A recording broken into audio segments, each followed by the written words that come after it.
Welcome back. In some consumer news now, Walmart is the latest retailer to have some of its employees wear body cameras.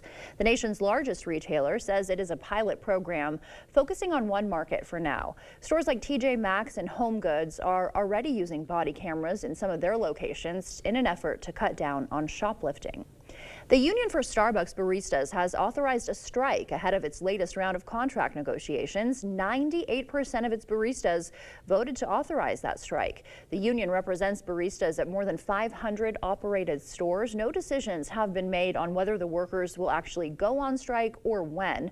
Starbucks said it's disappointing. The union is considering a strike instead of focusing on the negotiations.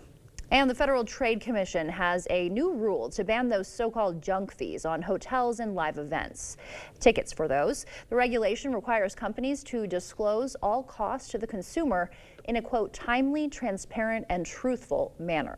The aim is to prevent surprise charges like resort or service fees right at the end of a transaction, which the federal agency described as deceptive. The new rule is set to go into effect next year.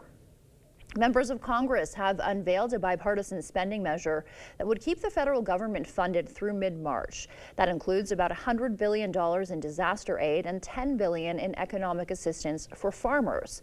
Lawmakers have till Friday to pass the bill in order to avert a shutdown. The restaurant chain best known for its Tex-Mex menu, Taco Bell, now says it wants to reimagine the chicken nugget. Starting tomorrow, the chain will serve up its new all-white meat chicken bites covered in a crunchy tortilla chip breading. Taco Bell is also partnering with Hidden Valley on a new signature dipping sauce, as well as two other sauce flavors, Fire Ranch and Jalapeno Honey Mustard. And don your party hats and streamers because the end of the year is just around the corner. 7-foot-tall numerals for 2025, here they are. They have arrived in Duffy Square on the Times Square Plaza ahead of New Year's Eve. The number lights will stay on the plaza until December 22nd.